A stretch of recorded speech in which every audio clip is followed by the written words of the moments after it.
Why did Nazis like you? I didn't wait long. Why I didn't wait long. like you? I didn't wait long. I wanted to make sure, unlike most politicians, that what I said was correct, not make a quick statement. I couldn't have made it sooner because I didn't know all of the facts. Frankly, people still don't know all of the facts. What about the alt-left that came charging at the, as you say, the alt-right? Do they have any semblance of guilt? This is some of your Republican statements. Let me ask you this. What about the fact they came charging with clubs in their hands, swinging clubs? Do they have any problem? I think they do. You had a group on one side that was bad, and you had a group on the other side that was also very violent.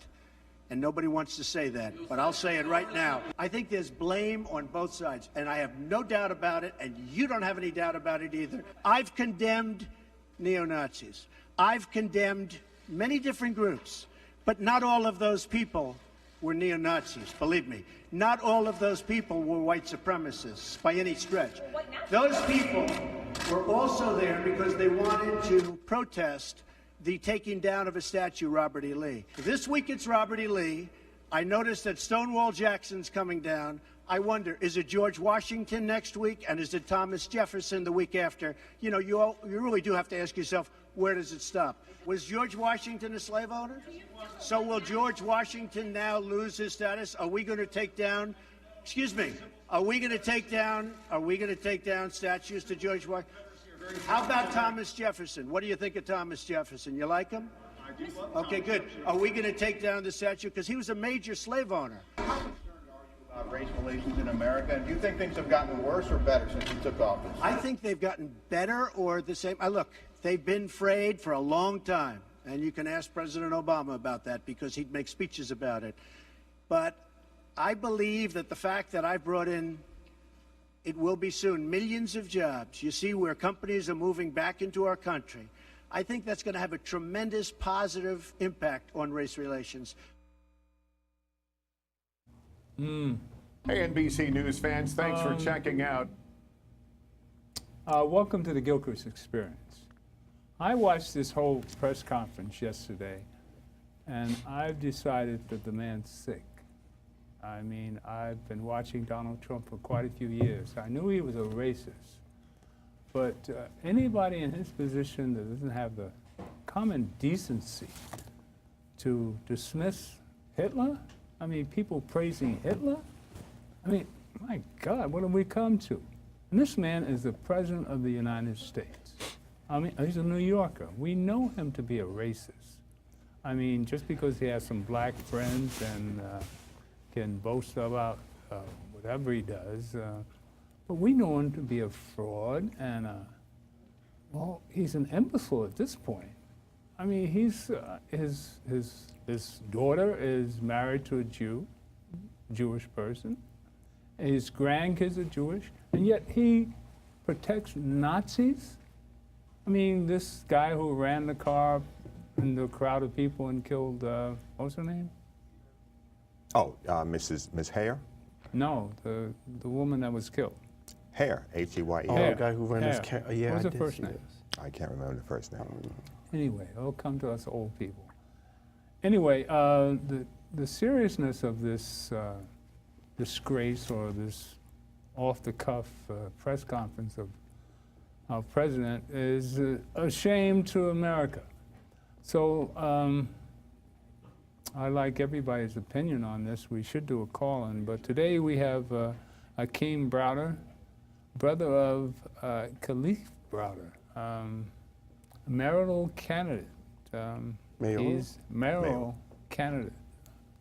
What do you think of Donald Trump? You didn't see this press conference from yesterday. This is 4 o'clock yesterday. I actually, you know, realistically, there's nothing more that can be said. It's a disgrace to, is it really a disgrace to our country, actually, now that I think about it? I mean, we've been following this, or revering people in office ever since day one of this inception onto this land. And yet, all I could really say is people at my age back then were the lawmakers at the time. Our Constitution was written by someone at my age. and yet we know them and revere them to be the old people, like Abraham Lincoln. He wasn't an old man when he decided to free people. He was a 34-year-old, and yet we hold those old laws that was created by colonists. I mean, these were colonists that came onto this land and made this country where it's at, or eventually evolved to where it's at now. But this Constitution was written, if I'm not wrong, by an old, outdated person that's not a part of this society or this generation to come now. And yet, it doesn't fit our standard of living for where we're at. So why are we keep on holding these outdated laws or constitution? Why can't we update? Why do we have to revere colonists that was actually rapists and murderers and thieves and everything else that they conquered this country, and that just means they killed, stole, and pillaged. They were pilgrims, and yet we still have their laws in effect today. We still go by what they held as precedent, and that's how we do our laws. That's how we structure our laws today, where we do everything in the from precedent. What happened in the past, we will do now, and yet DNA came out to change our minds on things. So certain things get changed, where other things stay the same. I mean, if you look at our cell phones changed from what they were then till now, or our telephone devices changed. Our cars changed from then till now, but our schools are still the same. We still line people up in rows and columns because we're preparing them for Well, how what? do we deal with Donald Trump and his promoting neo-Nazis? I think one, we need to stop. Klansmen? We need to stop giving him our publicity or our attention. Well, he's the president of the United States. He's not my president. He's not my president. He doesn't represent our people. And then on top of that, he's supposed to. Whether he's supposed to or not, does he represent our people? Well, then we're And I mean poor people, I mean black people, I mean brown people, I mean our people, the people that doesn't fit in. I mean, the guy, we keep on putting people in office that doesn't look like us, doesn't make the same amount of money as us, never knew what it feel like to make unemployment or minimum wage standards or fit in affordable living standards, and yet we keep on putting these people in office thinking they'll remember. We had Barack Obama for 8 years. We're not talking about Obama right now, but at the same time. But he was president. He was. And are we going to sit there and say that? But because we didn't vote and we didn't come out in full swing for Obama, Donald Trump, who was the birtherism, with his birtherism back in 2011, started up this whole thing that he started his racist rant about Obama. See, now this man came through and all this, we can go back to the Central Park 5. Yes, I was just about to bring that up. 89, when Trump wanted to be black back in those days. Right. He thought it was more beneficial to be black. Black men have the most opportunities in the United States. If anything, he would like to be black. Right. We need to. Do we have that clip? Yeah, Can you run that? we don't have it with me today. Oh, I man. played that. We need to identify BS when we see it. That's it. All right? And that's Trump. You can't piss in my face and declare that it's raining. Yeah. It's not happening. We know who this man is, who he was, and who he will always be. Yep. Donald Trump. He's not changing. There's no reason for us to be surprised by anything that comes out of his mouth because there's nothing credible. He has as much sense as you passing gas, all right? This man. He's a fraud. Before Central Park 5, he was cited for discrimination in housing. You know he's a racist, along with his father. His father was arrested at a Klan rally here in New York. In 27. In 1927. His father was running with the Klan. We're not saying he is his father, but we need to understand the fruit doesn't fall far from the tree. He is his father. Because he has not lived an exemplary life to say, I am not like my father. All right? But as the president, we have to look at history. Go back to Woodrow Wilson. Yeah. When Birth of a Nation, the film came out, and I'm That's not right. talking about the recent film Birth of a Nation, I'm talking about the original. That film debuted in the White House. 1917. Okay? And that promulgated the rise of white supremacy, the resurgence of the Klan, and all of the catastrophes that ran through the South, the lynching of black people. Over 4,000 people were lynched throughout the South between the 20s and the 1960s. And we've had black people lynched on Long Island in the 1960s. So you look at Wilson, move forward from Wilson. I'm gonna make a stop in the mid-20s. Adolf Hitler, in his writings, said, Mein Kampf. he wrote Mein Kampf and another book, and he said what inspired him and helped him organize his psychological approach right. was the American system That's it. of segregation. That's it. It was Mein the Kampf. American He politicians. said that in Mein Kampf. The American politicians. The U.S. Congress was 2/3 Klan in the 1920s and 30s. That's it. 2/3 Klan. See, we're talking about American history, but no one's getting down to the facts and the truth about the history. It's not That's about it. wave the flag and all the glory. Bull. Yeah. Let's look That's a at the distraction. racist demeanor, the terrorism that was implemented by the quote-unquote pilgrims and everybody else that came behind them to slaughter and wipe out an entire race of people, put them in secluded areas of the country, give them smallpox exactly to kill what I- them off, force them into such a degradation of life, a degrading life where they have the highest level of alcoholism in the United States. Let's look at what this country is about. You can come forward from those rallies. There were Klan rallies held in Madison Square Garden in New York City, where there were over 20s. 20,000 Klansmen there. There were marches in 50, Washington, D.C., 50,000. 50,000 in Washington, D.C. on That's right. Pennsylvania Avenue.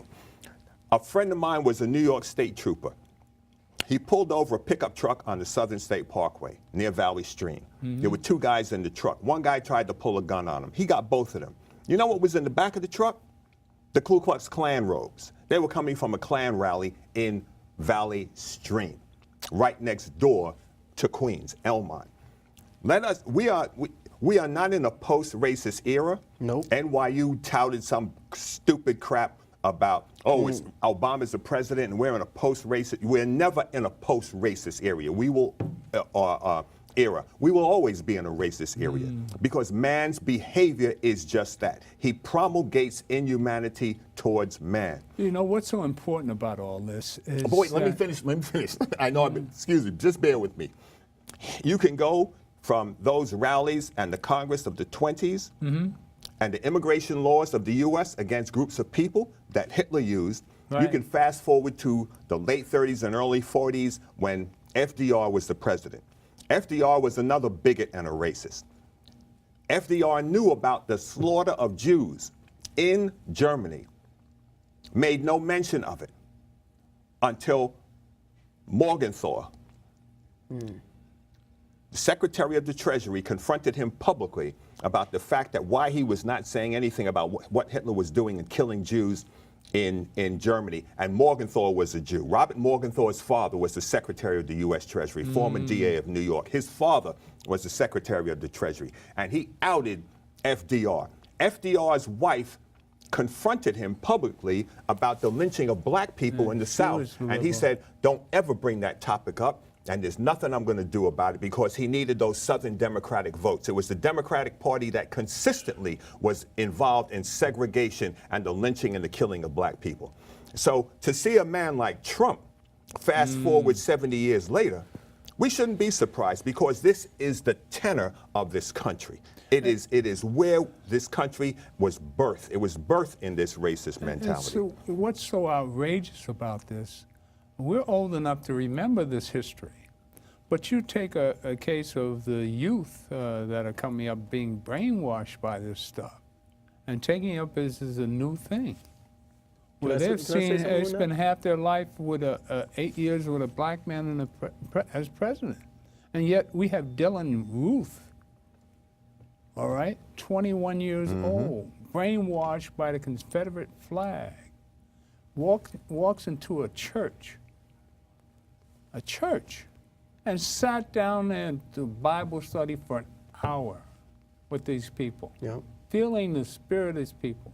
And in this, as they went down to pray, as he pulled out a Glock and killed 9 people, this 21-year-old little Kid, yeah, little. it looked like nobody. looking Nobody. They greeted him and thought he was a lost soul. I mean, nobody has any feelings about this racism. And you know what? I'm going to show you a copy of, this will be interesting to you, telling you how the youth are being brainwashed today. Now, this young man had a friend who, I'll show you a clip of his best friend, had no idea that he was such a racist. Now, this is what's so scary about this. Now, these people are amongst us and acting ordinary, and you have no idea how racist or what kind of crazy notions they've got in their mind. This is what's so scary about this stuff. Now, it's great that Trump is bringing out all this racism and watching. We know where he stands now. There's no doubt about what kind of hypocrite he's played, and he took the Republicans for a ride. He said this birtherism. He came and said, these Republicans are such dummies. They'll believe anything I tell them, because I used to send them money. I gave them campaign money. Romney was a chump to Trump, because he used to give Romney. He knew how lame they were. All right. You know, the biggest problem that I see, first of all, besides the racism, besides we could sit here and complain about the problems all day long, every day. I've done it when we created Shut Down Rikers. I've done it with Black Lives Matter. We can sit here and complain, and yet we need to start getting to solutionizing. If we don't ever get to the point where we solutionize, well, what happens is we could sit there complaining and we won't even realize that they're formulating plans around us, in front of us, with us. As you said, in the church, plans are being made, and yet you don't know it, because all you're doing is sitting there complaining or praying or getting together and rallying. We need to start doing that, complaining, but at the same time making more effort to start solutionizing. I mean, when we're talking about the kids right now, yes, they're brainwashed. And yet, what did we do to not let it get to this point in 2017? 2017 has some of the smartest kids there are. And yet, they're not as smart as they can be because they're being brainwashed, and they don't have the proper utilities to get them to the point where they can realize for themselves that they are being duped, because they're stuck on video games or television, but they're not, you know, it's almost to the point where it's illegal to think for yourself. Because realistically, they're telling you how to think, what to do, how to do it, when to do it. Everything's for you, and when you try and take people out of that comfort zone, they're confused as how to move. But solutionizing, how do we get out of that effort? Just before you say I don't want to cut you off any longer. I just want to say, right now we have to get to the point. Is that the same person that called last time? No. Oh, okay. We have to get to a point, not just where we can, because we can acknowledge the problems that we have. When do we start solutionizing? When do we start saying, wait a minute, we've not been a part of the voter registration in how long? Not communities, individuals. When am I going to start voting and making my vote count, making my voice heard? When am I going to convince my parents that the old ways, because literally in my mother's generation, in my mother's generation, there was a pump into the community that I've heard, and my mom heard, and everyone else heard, and I'm sure you guys heard it as well. Politics is politics. Well, what happened? Have you heard that saying? Yeah, of course. But So what happened in 2016? All that you said happened. This fool got into office. But not with our vote. So this is But what I mean. that's the whole point. But this is what I'm saying. What you said, what you what said. you, This is what I'm what saying. you So just you're- said, wait, what before you you confuse explained, the- what you just before you explained confuse the happened to audience. us in 2016, and we got this fool in office. That's No, what we happened. didn't. So don't confuse the audience because no, realistically, I'm not he didn't get confusing in. anybody. He but didn't get in everybody with even half knows the population's vote. Everybody was too busy hating on Clinton and blaming her for what Bill did and saying that Obama was what? You're reaffirming what I said, but you're saying it in a different way and saying no, no, no. I'm saying the result of us not doing what you just said. By not voting. By not voting. Okay, so and let's not paying confuse attention. them in real life.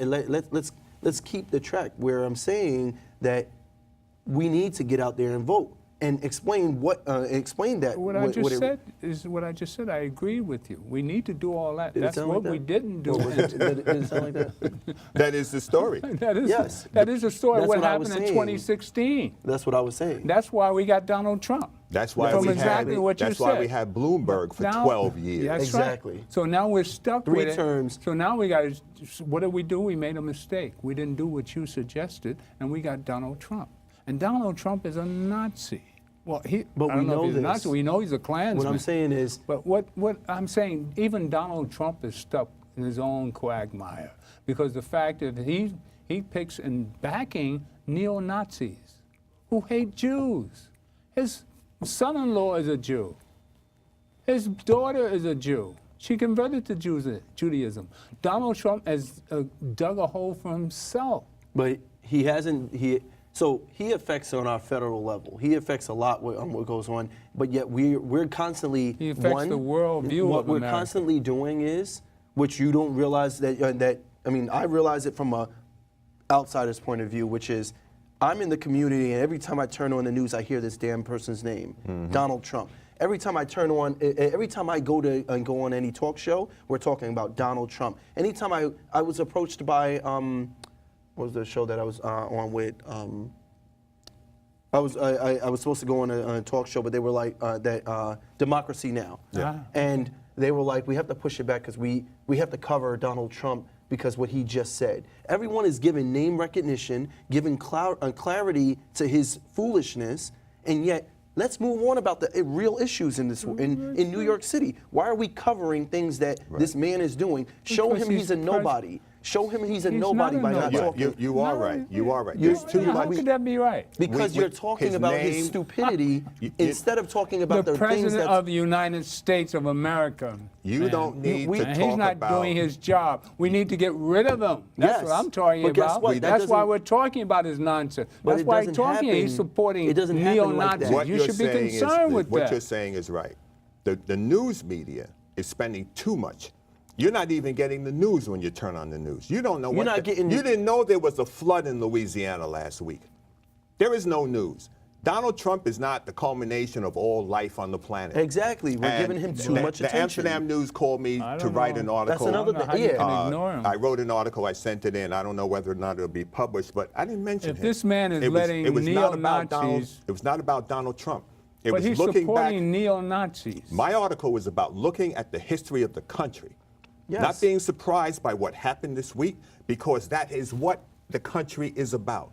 And Okay. if people, when you fail to read and study history, you will consistently be the victim of your own history. Yes. And people are spending too much time on BS as opposed to digging into the truth and knowing what went on. That jackass sitting in the White House, now he comes out, he throws out a term, alt-left. Don't repeat the word. It doesn't exist. It's not a term. It's point- the alt-right. All right? And no point is- reporter should repeat his The stupidity. solution All right? is to get rid of Donald Trump. They're working on that. Let's let work Mueller, on that. Let Mueller do what Let's he work is on doing. that. Let's Because he's actually going back in New 10 York City, years. since we have a New York audience as well here, let's start focusing on what's going on in New York. One, our Caribbean community. Every time I talk to our neighborhoods, we're being targeted when it comes to this immigration crap that's going on. De Blasio, let's stick with New York.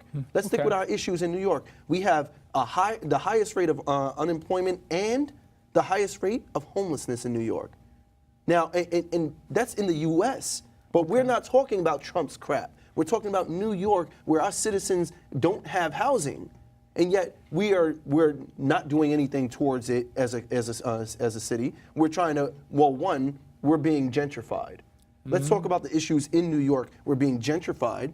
Our communities are changing, not for the incumbent of everyone or encompassing everyone, but it's encompassing only money, only business. So in the Bronx, let's talk about local stuff. In the Bronx, Pelham Parkway, which is historical, it's now got a gate around its whole, its entire property, and that gate used to, in that gate. Wait, say that again? Its entire property is being turned into commercial space.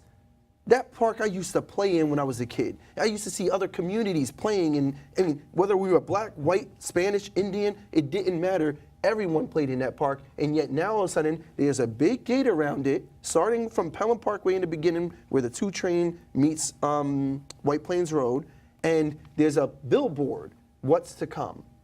They're putting a Saks Fifth Ave. Who in the Bronx can afford Saks Fifth Ave? Get out of here. Well, that's the plan. It's written on the wall. If Saks is coming here, you won't be there. Exactly. They're not opening a They dollar took away our discount Barnes store. and Noble for Saks in Co-op City. They took away Barnes and Noble for Saks Fifth Ave. So now there's 2 coming to the Bronx, New York. But wait, we're going to be focusing on what some jack off is saying in the White House. He's an orange man that I don't care about. But realistically, in New York, I care about New York. I care about why we can't build new shelter systems because not in my backyard tactics. We can't put housing for people who can't afford it because we're putting commercial space. We're taking away small business owners who actually move our city and create jobs because we're putting in big corporations. Paying what? An hour. And that's another thing, paying minimum wage an hour. But wait a minute, they're not even filling all of their, so when we're building corporations or when they're building corporations, you have to have, for a certain size and capacity, you have to have a certain amount of cashiers. They have the cashier tables, but they have 3 cashiers because they're not hiring. They don't hire enough. So what I plan on doing, one, I want to circumvent why are we doing the same thing? Our cities need to be smarter run. Our cities need to have smarter people in office. I mean, we put de Blasio in office back in 4 years ago, and he didn't do a single thing that he said he was supposed to do, which is, name one thing he did. We were supposed to have universal free pre-K for all.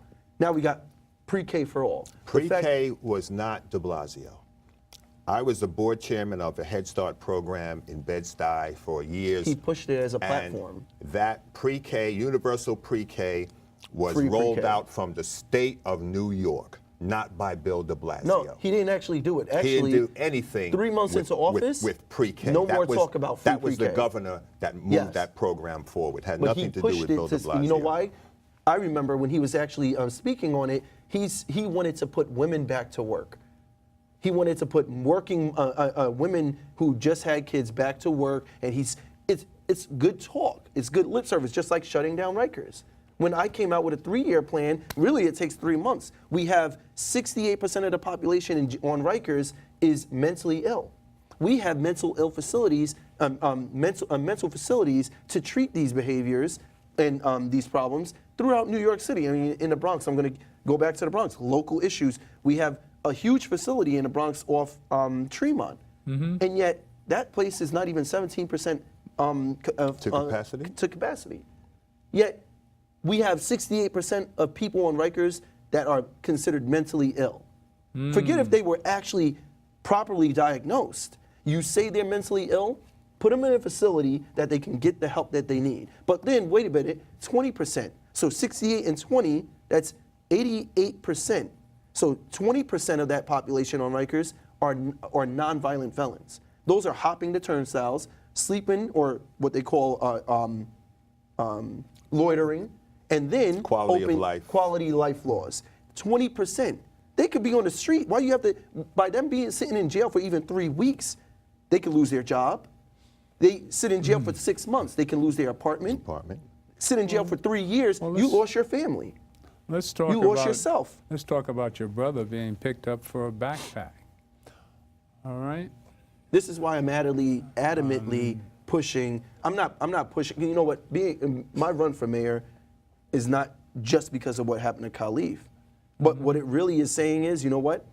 I want to spark the mind that will come and change this. Okay. I want to be a voice for our communities that are tired of paying our taxes, tired of being straight up citizens, and still getting a crappy transportation system. Okay. Still getting no help when it comes to affordable living standards. Yet it's not affordable for most of the communities. Affordable living. If you think about what they put a title to something that didn't really fix the problem. But it says that when you think of affordable, they put clever words and terminologies, and if you don't read that document of what this really means, you don't realize affordable living is for those that make up to $55,000 a year. Who's making that? Minimum wage is $28,000 a year. Right. So if you're not even meeting minimum wage standards, how is that affordable living? Who is it affordable for? The middle class citizen. That means they don't care about the low class citizen. And how many middle class citizens do we have compared to low class citizenry?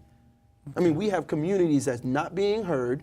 You get it, and de Blasio got into office, and that's another thing. I don't even want to give name recognition to de Blasio, because that's exactly what they do. Name recognition all the time. De Blasio always being said, you remember that name, so then when you vote, who's our candidates? Oh, I never heard of this guy. But I have heard of de Blasio. And now all of a sudden, and then when it comes to the Board of Elections, we always have the same problems. Every year, they want to push either Democrat or Republican vote. And yet, we have other parties. There's the Independent Party, there's the Green Party, there's a Working Families Party. Why aren't these other platforms being spoken on? Even when it comes to the Democratic platform, Michael Token, he's a mayoral candidate. Michael Token and we're working together. Might sound crazy that a Democrat's working with a Green Party. You know why it sounds crazy? Because we're we're pitted against each other. But what I brought up to him was, why are we raising? So we started our run in June, and from June till now, yeah, you know what? Michael Token raised over $5 million. De Blasio already raised over $15 million. Tell me one thing. In his time for running for 4 years, how come he hasn't raised over $15 million towards homelessness? No, he stopped in 2015. He stopped the building of 17 new homeless shelters. But you can, in a month and a half or 2 months so far, you can raise over $15 million. I want to raise that money. And what you will see at the end of my campaign, because we have to raise at least $150,000 to get into the debates program. When we reach this and go over and above, what I want to do is start sending checks out. Why do I want to use the people's money to help me get into these programs to then spend it on commercials and advertisements? But wait. You got to be careful. Campaign funding, you have to account for that money. Oh, no, it is. I have a treasurer for this. I have a whole campaign team. As you dispense that money, you got to be careful, because they'll try and come back. They'll try and come back and hit you with the misappropriation of funds for campaign funds, and that's a federal crime. So no. I'm giving the idea that, one, we need to start doing things different. Because if you don't do difference, what really happens is you're doing the same thing over and over again, expecting different. The law. Oh no, I know what we know what the law is. I'm not trying to seem rude. I know what the law is. I'm saying I want to speak difference into our. I mean, I'm not going to do something that is not legitimate. I have a treasurer for that. I have a campaign manager for that. I got a scheduler. Even if I say something, it's what I'm saying is what should be done. Like, why are we raising $15 million and spending it on commercials and ads and just to get me in office? I raised $15 million. Why can't we use that $15 million while you're in office? How come you can't, in the 4 years that you were in office, you couldn't raise $15 million for your rich people to then help towards something that's adequate for our communities? A little tip. Can I introduce? Yeah. Oh, welcome back, Winston. Can I? No, that was very interesting. I appreciate your enthusiasm, and I wanted to hear what ideas you had in mind, because I think this is a gallant effort of yours. And I just want to remind the people of your story and Khalif Browder, where we first met. And I think you were here the weekend after your mother died.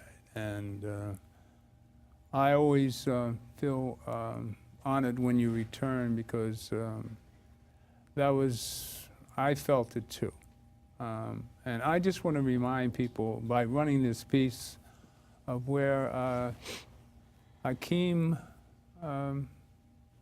grew or become aware or see your calling, all right? Justice for all. Through tragedy, you know, the Sphinx rises, right? So let's play this piece from Akeem, Gilchrist Browder. The Phoenix. In May of 2010, 16-year-old Gilchrist Browder was walking home from a party with a friend when he was stopped by police. An officer said a man had accused them of stealing his backpack. They came out the police car and they searched us, but we didn't have anything on us. So I was thinking the next step was we're free to go. We're just gonna walk home. A high school sophomore like millions of others in America with a love for basketball and professional wrestling. Gilchrist was arrested and charged with robbery. They set my bail for $3,500. You know, my mom told me she didn't have the money, and it was true. She didn't have the money. $3,500 was a lot for my mom. He was taken to one of the toughest jails in the country, Rikers Island, where he would spend the next 3 years for a crime he says he didn't commit, without ever going to trial. The only thing on my mind was I gotta go home. I didn't do this. Now I'm in jail around these grown men, and they're fighting each other, and I don't know. It was like hell on earth. We were beaten.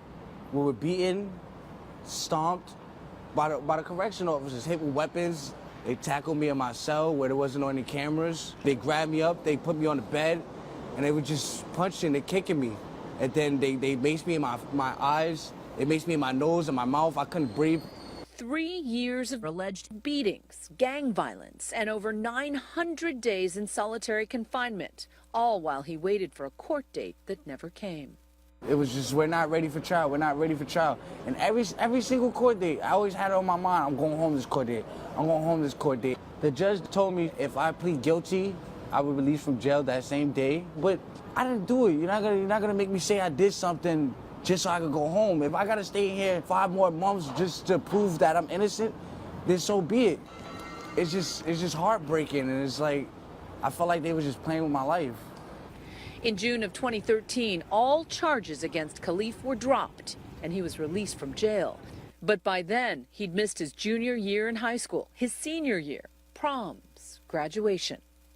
I lost my childhood. I lost my happiness. I don't really tell too much people about this, but it's like, sometimes I talk to myself, and it's like, it's actually embarrassing. Sometimes on the train or the bus, I have a whole conversation with myself for 5 to 10 minutes, and then it's like, you're really crazy. Like, you really talk to yourself. But being in solitary confinement that long without talking to anybody, I feel like that maybe had something to do with it, because that's where those habits started to pick up.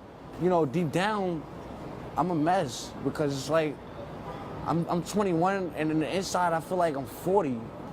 I always believed in standing up for what I felt was right. And if I would have just been guilty, then my story would have never been heard. Nobody would have took the time to listen to me. I'd have been just another criminal. Wow, that's powerful. Now, he stood up for his rights because of what happened to you. You were an example that, you want to tell your part of that? I mean, a lot of people already know, and realistically, there's never been a reason for me to want to hide it, except for the fact that at this point, I'm turning 35 this year. I'm a grown man, but what happened in 1997 happened to me because, one, I would never condone the action of doing something sexual in public, but that's what I did as a kid with the girl that I was with at the time.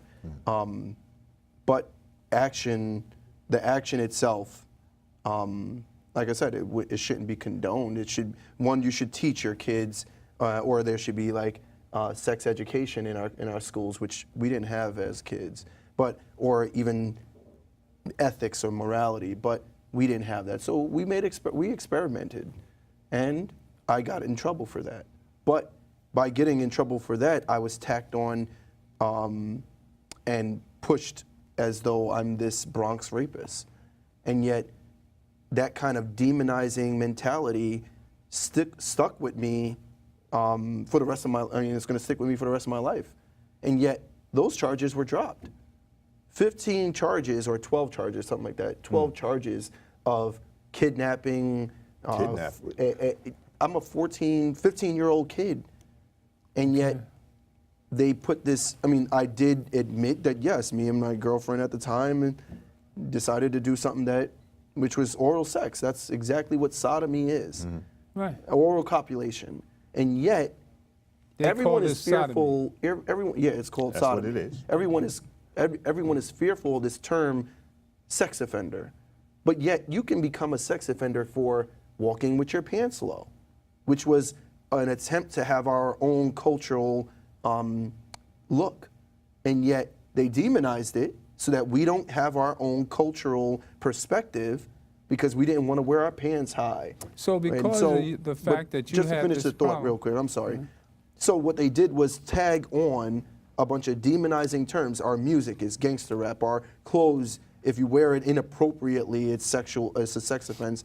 I did what probably most kids in America do, which is before 18, I had a sexual situation, which is illegal because you're not allowed to consent towards something in a sexual manner before 18 years old. But you can go to jail at 16 or 15 and be in an adult facility with adults, but you can't do something like be a part. You can't do anything that's in your benefit.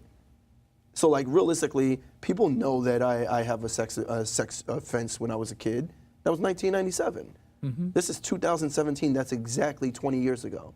But Khalif stuck to his guns and didn't admit to anything or didn't take a plea bargaining, and he could have gotten out. Why take a plea for something you didn't do? Exactly. But we all do it. Okay. And so the fear Khalif had in his head of thinking, I'm going to be considered a criminal. Right. And like I'm gonna look like those people that we watch on TV when we watch Bad Boys, Cops, or when we watch in the news and seeing another black body getting shuffled off to jail. That's it. And so that fear brought him to the fact, and then also just for the fact that why should I say I did something and I didn't do it? Right. I mean, they literally did the same thing with me in 2009. Right. Because in 2009, in my college, I was going to New York City College of Technology. They came up in my class. Two detectives in suits came to my class and accused me of burglarizing in my school the cafeteria. I also didn't take that. I was like, I didn't do it. They took me out of class, arrested me, brought me to the station, and said that they had me on video. They said no. They said they have video footage, but what Didn't they say did, you were in the video. No, they said they have video footage. So I either take this plea and if I go to trial with it, I'll get if I go to trial, I'm going to get max. Yet that was a fear tactic that they were using. But I was like, you know what? I can't see myself doing a max for something I didn't even do. But I'm going to go to trial. And luckily, that's how I met Paul Prestia, because Paul Prestia was the attorney that represented me in 2009 and got that video that they said they had, which was a person that was dark black. Now, obviously, these lights are on me. I look a little light, but realistically, I'm not black.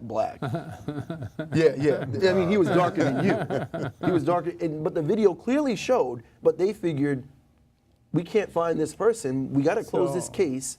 So let's just put it on somebody that already has a felony, and so he'll take it because he'll be scared. Tell us about the targeting that happens when you have an address or a group of teenagers living in the same household, and one of you gets in trouble, and the police sort of target that house. Now that house is forever.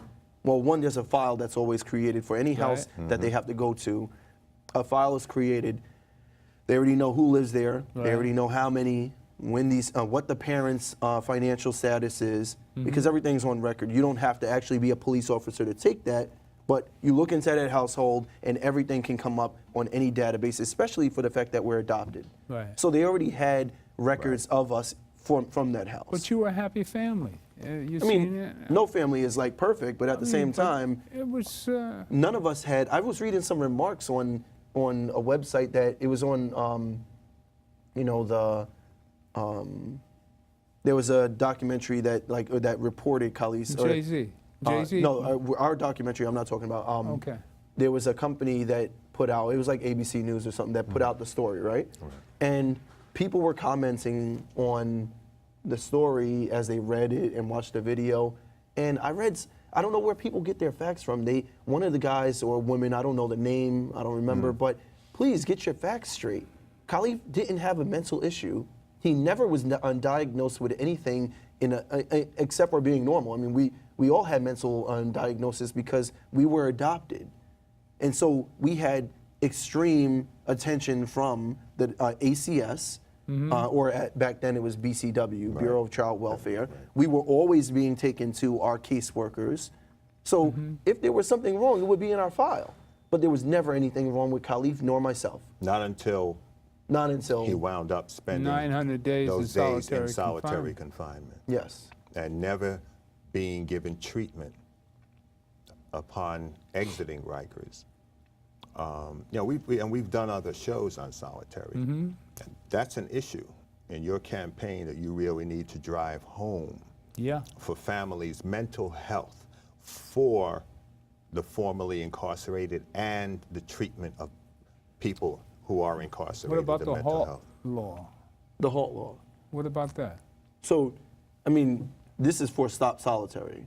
And so I actually went up to Albany to push for Stop Solitary, the HALT law with Victor Pate. He went up with us. Okay, yeah. His organization plus many others came up. Right. And I know what happens, which people probably don't understand, that when you're trying to push a bill, because there was a bill for this, right?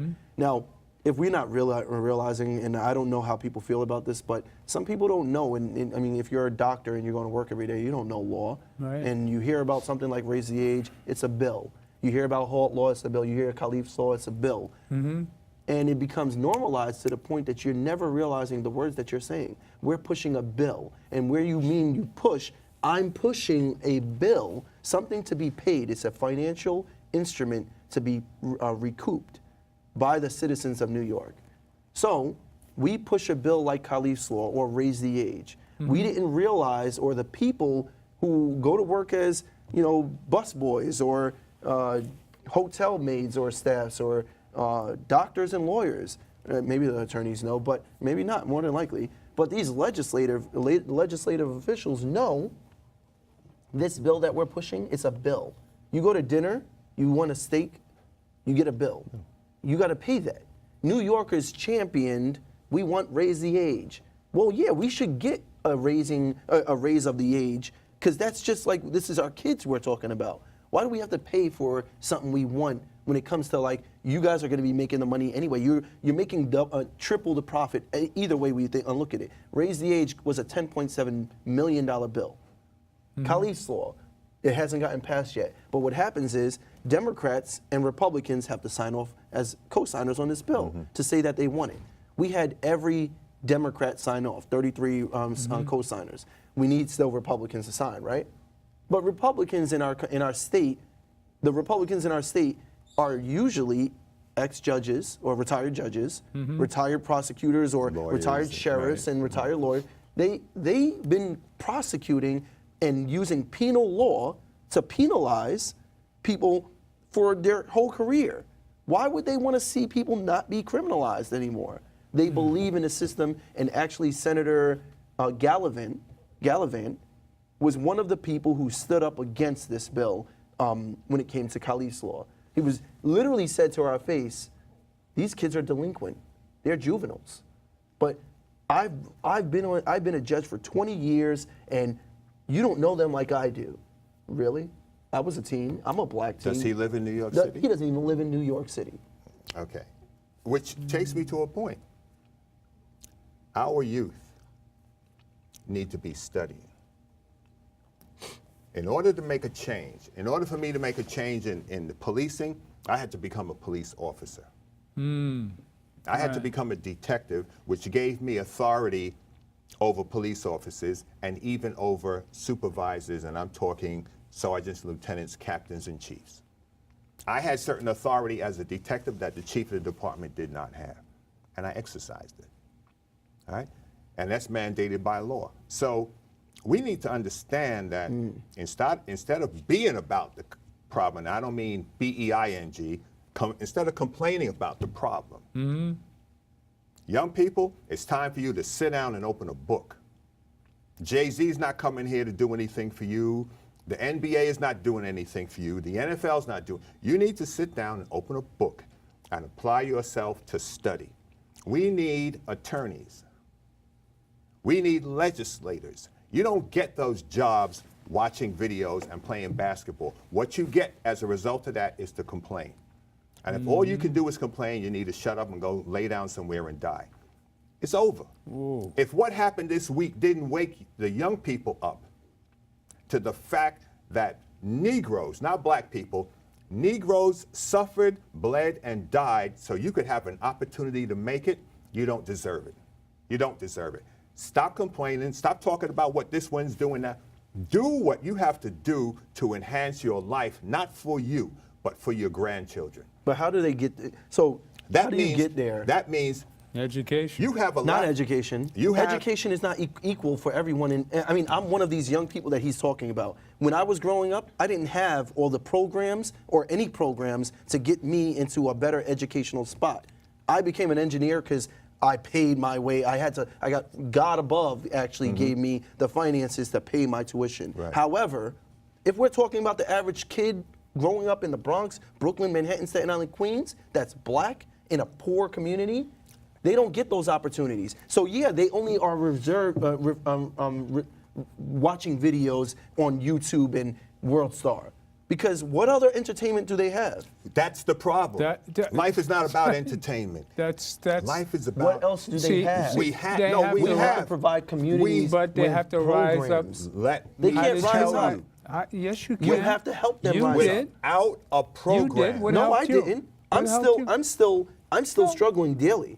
We all are Everybody's struggling. No, struggling. no, I'm still struggling with our kids daily. Meaning, Well, I don't make minimum wage. look- I'm not in the middle class citizenry. How did you get where you are now? Where am I? Do you actually? you? Let's just tell the communities Look at and the your- people watching. Where am I right now? Where are you? One, You tell us. one. Where are you? I don't make a paycheck. I literally. But what are you doing? I give with to the this, though? community. What, I give to the community. You are, and I run a, you I are run on a this show reentry program. to show Okay. I what run you a can. reentry program because I want to give to the communities. All right. That means we get, since I'm a not-for-profit, the Browder Foundation, Right. we have to always ask for money to help us out, for donations and sponsorship to help us provide the services for the communities at Right. large Okay. that are targeted. But where's Akeem Browder at? One, my mother still doesn't have a headstone. If I had the funds to provide my mother a headstone, I would get it. That's like $5,000. But I'm not wealthy. I'm nowhere near it. Okay. I'm poor, broke, and black, and I always will be until our communities have initiatives set out for us to go and get that kind of job that is created by us, for us, with us. But this is. But you're inspiring so many other youth behind you. Inspiration is great. Well, that's But- how we get there. But you're saying, but look at you. You're telling the world that I'm somewhere that I'm not. I'm just like them. You're not where you were 5 years ago. Yes, Or I in actually 90s. am. I'm a black man with a felony. That means, Forget about how do the I felony. get a job? You're living in the past. All right? That felony does not define you. No, it doesn't. But it does tell people that I can't get hired. It does not define you. Then in that case, I have to create a job of my own. you don't create a job, you create a business. A business. That's it. Yeah. Of That's your what own. And you're that's why doing. I did. I was That's what talking you're with some doing. fellas in Bed-Stuy. They complain, oh, you got a job. You don't need a degree. You don't need an education. You need a vision. That's it. Yes. I That's said, it. look down the block. I said, the money that you want is right there down the street. They couldn't see it. I said, it's right in front of you. You don't need a degree, and you don't need anybody to help you. I said, I'm going to give you this information for free. Every brownstone has a wrought iron fence. Those fences need to be painted. The rust has to be taken off. Some of them have holes in them. Those areas have to be filled in. Instead of sitting down, drinking 40s and smoking rot gut, whatever you smoke, go to Home Depot. Get some emery cloth, some navel jelly to strip the rust off the thing, some filler to fill in the holes, and some red primer and black enamel paint. You go to the eldest person on the block. Miss Brown, whatever, can we paint your rails for you? And sit there and meticulously paint those rails. It's not costing you anything but a couple of buckets of paint. I said, that's your promotion. Because when the other people see what her rails look like, they're going to come and ask you, could you do mine? Yeah, it's going to cost you X amount of dollars. You did it for the old lady for free. That's your promo. I said, it's right there. There is work out there. There are things that we can do. You don't need a college degree. Instead of spending so much time watching videos, use that instrument to read and enhance your mind. We got to go. For the future. Man. We got to go. A felony doesn't define you. You know what? But it does. You don't worry about them. You define you. Khalif, Of course. Khalif, Akeem. I want to say this to you. Akeem. You've made... Akeem. Ooh, see that? Akeem, you're doing wonders. I see the progress from the first time I met you. That you took a tragedy and turned it into a movement, your own movement. And stay proud and keep in there, brother. I'm proud of you. So there's nothing you can't do. You show me that somebody can come up from however you felt about yourself. You don't show it, okay? So you give everybody an inspiration. You give me an inspiration. You make me proud that, you know, anybody can come out of the dark. Hey, because it's all in your mind. It's what you purport yourself to be. And that's what you can be. You can do anything you want to do. You show the power of the will. You show God's consciousness right in your heart. And you can feel your mother's energy in you. She gave you a soul that you'll live with the rest of your life. I'm sure we didn't get, I want to pay her piece because she's an energy that we all feel. I remember when you came here after she died, man, and man, that soul of her just glows throughout all of you kids. All of you adopted kids at that. I mean, she showed She never wanted to use that term. That's why we didn't know we were But you were all her kids. Yes, exactly. You're all her kids. Yeah. And she showed it every day. In you. And it's coming out in you. And your mother's right there on your shoulder, watching over you, my brother. Power to the people. And stay sane. All right? Stay sane. The God in me loves the God in you. Stay tuned for more of the Gilchrist Experience. And you're always welcome here, my brother. Thank you, brother. We'll promote anything you're doing. All Thank you. right? God loves you and we love you. Thank you, brother. Power to the people. All right?